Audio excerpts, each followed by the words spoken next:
You both look like you're in your 40s. Okay, I don't know, but you're not in your 20s. So just give a thumbnail sketch. Vangelis, will start with you, and then Dimitris.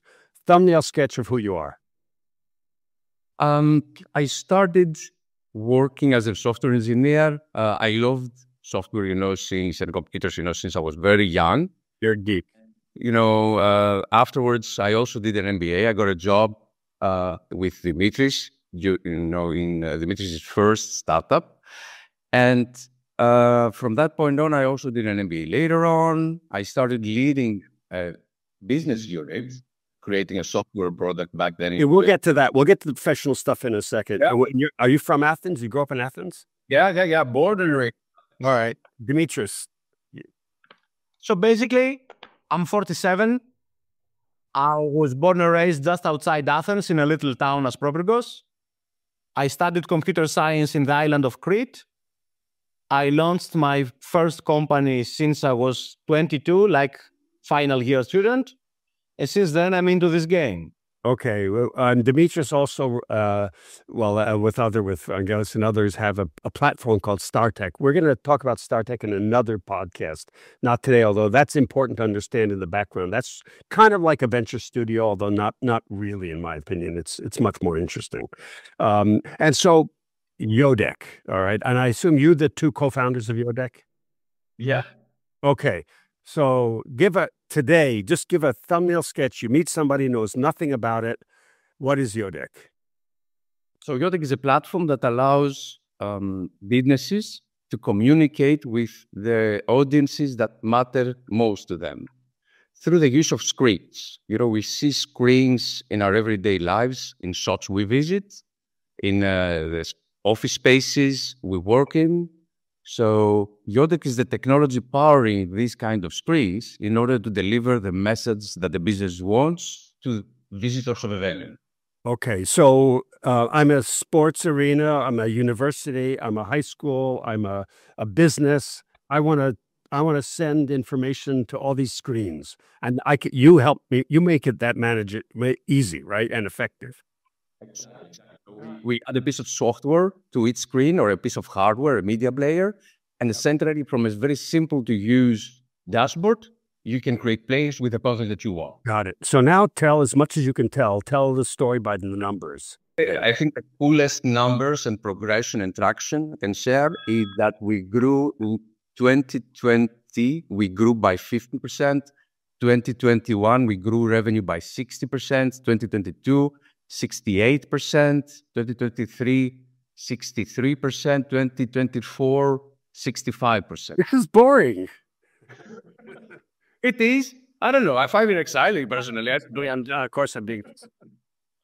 So, is it fair to say that you're well into your 8 digits of euro in revenues and Of a dollar? the euro dollar? It's the same, no? Well, yes, it is. We are in about 21 million of ARR right now. Okay. And it's profitable, correct?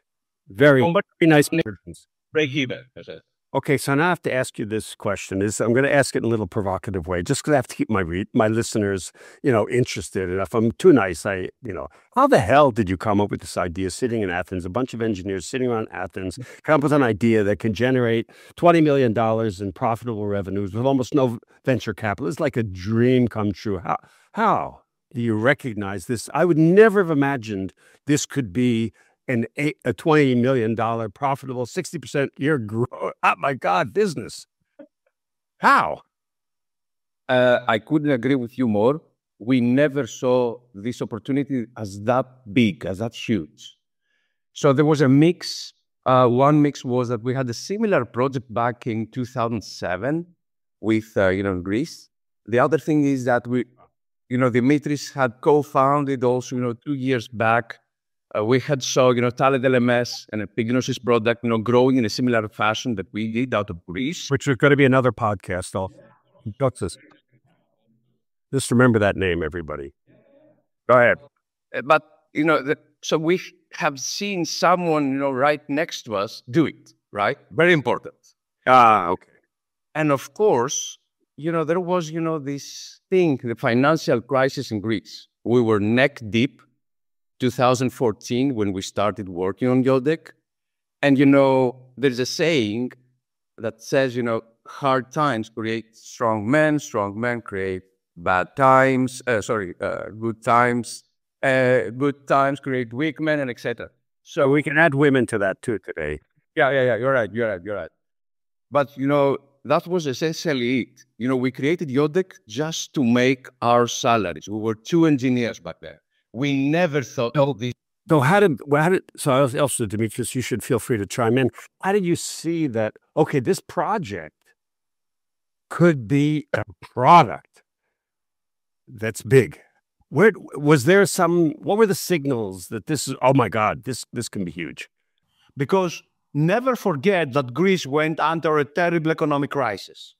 So, back to the day, we were not really looking for products that can be huge. We were looking for products that can be self-sustainable. That's very important. The idea is, can we get this solution, this project, and in a capital efficient manner, turn it to a product which will be self-sustainable. Perhaps we will get a team of 5 or 10 people and be able to pay their salaries easily.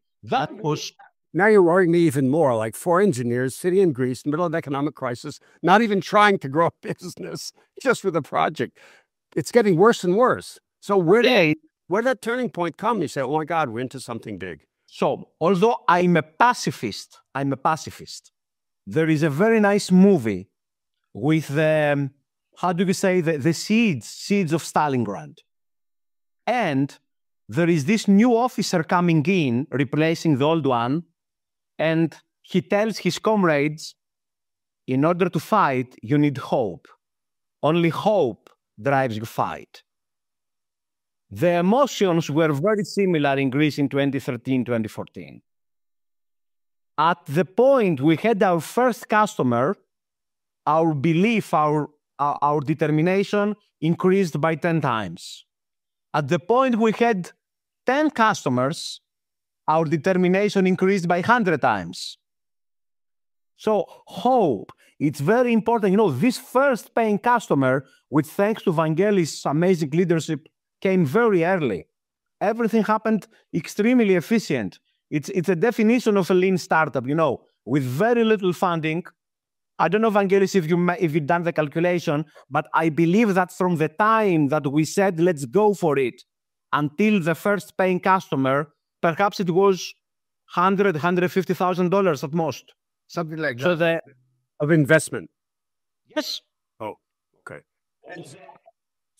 Actual investment needed by the company. Okay, to be very precise, one should also calculate, the investment by the venture builder, the offices, the marketing, but even if everything was paid, less than $250,000. So Yodeck now has an enterprise value in the scale of hundreds of millions based on an investment of less than $250,000.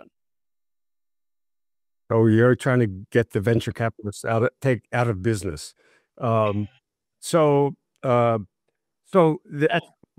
a differentiator. If you are desperate and you see hope in something, you can become very good at it, if you find hope. By the way, I've noticed this. A lot of the entrepreneurship ecosystems, which is, of course, one of my things, they grow up in very bad circumstances where there are a lot of challenges, but they good human capital. So the challenge is, the trap of the starting the way you started is that you build a business that doesn't have the foundations to really be a proper 20, 30, 50, $100 million business. You don't have the organizational structure. You don't have the management skill. You don't have the processes in place. Do you think you have those processes in place, or starting to have those processes in place now? And if so, were there some growing pains in there that you had to transition and sort of get rid of some old habits, or did it all just proceed organically? I think it was kind of a mix. So we didn't have everything in place very early on. I think I have experienced what, others say, like, different kind of people will get you to different levels. So, at some point, you need a different person, right, to drive you, to the next stage of your journey. I think we have experienced that. I think that the people that we got early on were the kind of people that could drive us, to $1 million of ARR or 2 million of ARR. But, during the course of the past, 2 or 3 years, we are bringing on more experienced professionals that have already done the journey that we're about to embark on. Where are you getting them? It's hard because, there are no experienced leaders, let's say, with SaaS experience in Greece. So, for C-level executives, we are looking primarily in Europe. But we are also trying, to grow talent either within or talent that we find in Greece. Mm-hmm. How's that going? It's hard. It's hard. But, not everyone succeeds to that.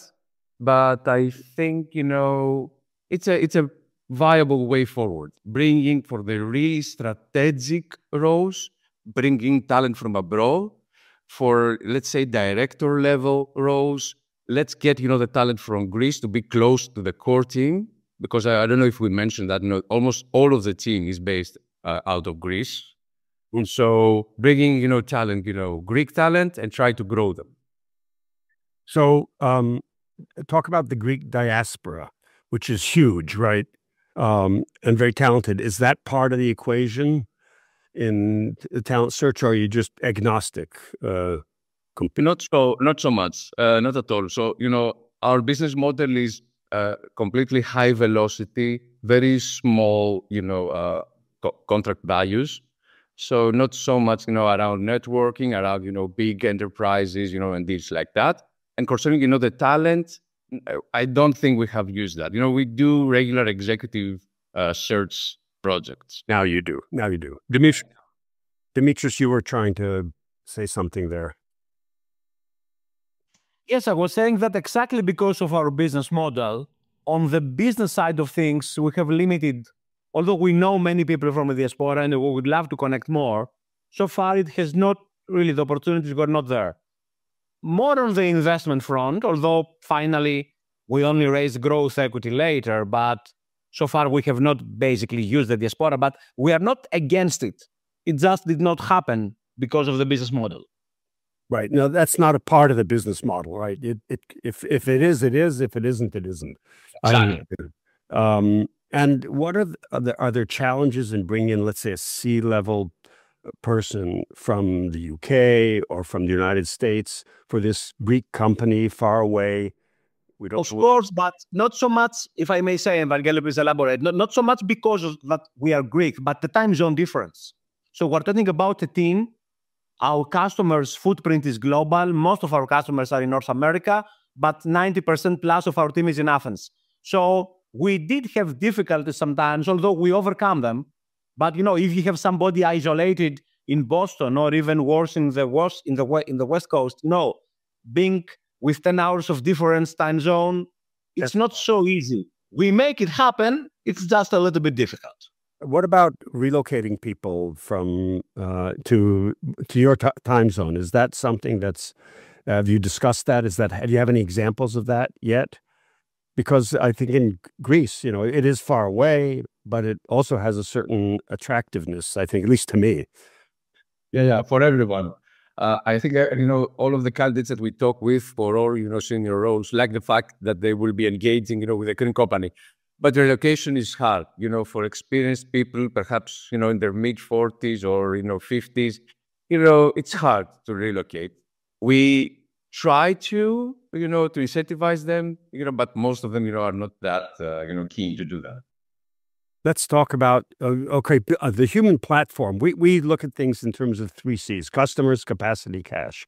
You've told us about your customers. You've told us about your capacity, your people, and you've told us about your cash. Basically, you've only raised growth equity, which you really doesn't sound like you needed too much of, but it's good to have. Let's talk about those 3 C's going forward. a little bit. The next 2 to 3 years, you're on a 60% growth rate. I've seen your projections. It looks like you're planning on continuing that. How do you see the cash needs, the people needs, and the market needs changing as you become, let's say, 5 to 10 times bigger? Because you do the math, 60% a year gets you to 5 times bigger pretty quickly. Yeah. You're right. Goals are challenging. These goals are challenging. As we're growing and growing, you need to adapt, the business model. It's not just about scaling what you already do, but adding more go-to-market motions and, making the most out of the go-to-market motions you already have in place and doing a lot of experimentation around that. So, certainly, from a headcount perspective, in the past 3 years, we have grown headcount by 40% each year. And we plan to do something similar, given that, the business allows it and, has those needs. From a cash perspective, we don't actually expect, to need cash, to execute on those projects. And from the customer perspective, we are looking into expanding, in other markets, like, areas that we have zero footprint, like, for example, India or China. Really hard markets to penetrate, but we are looking into that as well. And so what do you see as the challenges going forward? So cash is not a challenge. You're spinning off cash, or you will be very soon spinning off cash. If I may say something here, the number one challenge is the following. We've grown a lot predominantly through the inbound channel. So the actual question here is the scalability of the inbound channel. Can this channel sufficiently grow 10 times more? Hopefully, yes, but let's be honest, nobody knows. So we need to understand early if there are signs of saturation in this growth channel so that we differentiate our market motion. Without losing that, find more ways to reach out to customers. To me, that's the number one challenge. And I'm pretty sure many other companies, especially in the software as a service space, share the same challenge. I saw something very curious in your numbers, that your direct sales are growing more rapidly, if I understood correctly, than your partnerships sales. And usually for a company like yours, it's the other way around. That's an opportunity, Dan. Thank you. Thank you for pointing out to this amazing opportunity ahead of us. We need to work on our partnerships. Okay, I was not making a suggestion. I was just asking a question, but you could take it. Vangelis, please elaborate. Yes, for me, that's a suggestion, basically, but Vangelis is the person to respond in one. To be honest, direct revenue for the states that, up until the states that we are now, was more easy, to explore, right? And, but partnerships are usually, as you said, what takes you, way beyond that. We haven't invested strategically into partnerships for the past, 2 or 3 years. We're just starting through. So we're looking forward to try, to grow that channel for the next, 8 to 10 quarters. Got it. Okay. I promise to keep this short. It's already been so interesting that we've gone longer than I intended. Let's end with just one question. Well, 2 questions. Sorry. And this for either or both of you. One is, what would you tell your 30-year-old self based on your experience at Yodeck, who's 30-year-old self wanting to do something like this? What would be the 1 or 2 sentences you would tell them yourself? Personally, I would say, have kids earlier. Explain. I don't think that's a joke, but at all. That's what. Wait. The timing was that, I had my first kid in 2014, just at the moment when we started building Yodeck. And, it's difficult to balance, the family life and being, a very attentive and caring father. I try to be, but it's very hard, while you also have, 120 people that you need to also take care of and make sure that we all succeed. I think that's, so I would say to my 25-year-old self, have kids now. Interesting. So then when you're growing the company, your kids are already out of diapers, they're in school, there's a pattern already set up of being a parent, and then you add on to that, rather than the other way around. Dimitris, you've got a different path in terms of your personal. I was about to say that, or go older, but yeah, of course, Vangelis is right. Vangelis is right. I mean, that's an advice I also give to my friends, have children, because children earlier. But I would like also to share a reflection. Pick up very carefully the people you trust, because it's all about the team. It's an internal joke, because now Yodeck is the company I'm involved, I'm most proud of. It grows fantastically. I'm pretty sure it shall keep growing very fast. Why is that? Because of an amazing leader and an amazing early team. I have to accept that, because it's well known in our organization. In the beginning, as you said, I did not trust the idea. Digital signage, come on, what is that? But I really trusted the team. And the team has proven that it is by far the most important factor for the success of a company. Get a determined team, a resilient team, a team willing to learn and to grow, and you can do miracles. That's all. We're gonna end with that. I just can't, because I have 4 children. I have to say, if you look, I published a commencement address that is titled "The Commencement Address That Nobody Will Ever Ask Me to Give," because I was frustrated at Bill Gates getting up and saying how you're going to change the world and so on, when you've got college bills to pay and you've got all these other challenges. And one of my pieces of advice was to have kids earlier. Okay, my friends, thank you very much. We're going to say goodbye now. Great opportunity. Thank you so much. Thank you so much, and well done. Keep it up. Keep up the great work.